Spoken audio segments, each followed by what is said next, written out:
we just heard like pop, pop, you know, and a whole bunch of that sounds, and my friends and I were looking at each other like, oh, what is that, you know, like it sounds like firecrackers, you know.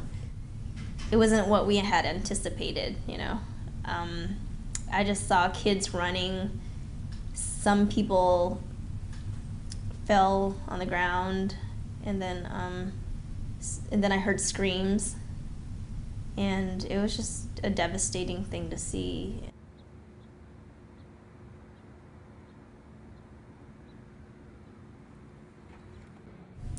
It was a loud, very loud noise. Again, we were not educated about any way to protect ourselves in terms of what if something happened, if there's a loud noise or a loud sound that we don't typically hear, what do we need to do, or so on and so forth. So that day, myself and all the other students were puzzled about what was going on. They're starting to dispatch a lot of ambulances to Cleveland School report of a shooting.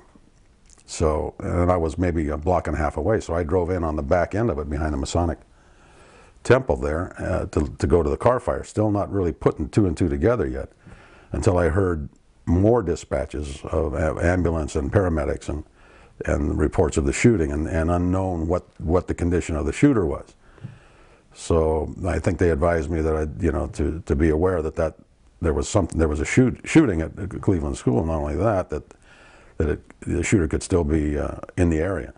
I remember looking down at my shoes. I was real upset because my brand new shoes that I got, I think I got them for Christmas, I think. And I remember blood just coming out, and there was a hole on both sides.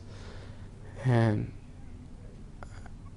I didn't know what was going on. You know, I remember Scotty, saying, "I think we've been shot."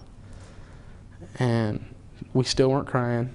You know, we were still in shock, and it was kind of numb. You know, I wasn't in a whole lot of pain at that time. And I remember taking off my shoe and just saying, "Scotty, look at my foot. I have a hole in my foot."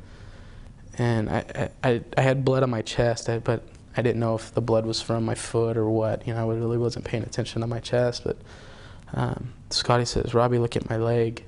And I remember there was a hole in his thigh that was probably 3 to 4. It seemed to be 3 to 4 inches wide. And I remember seeing the carpet through his leg. You know, it was just a straight hole. And it was in cold, eerie silence after he shot himself.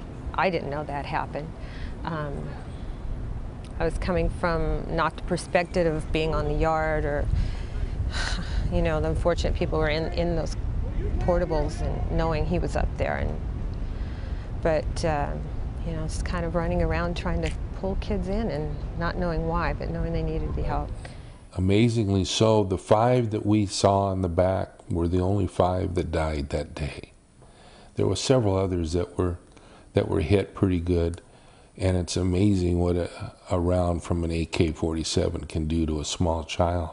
And the victims are the firefighters, the police officers, the people that were shot, the teachers, you know, the employees at the school, the people that were there. We're all victims.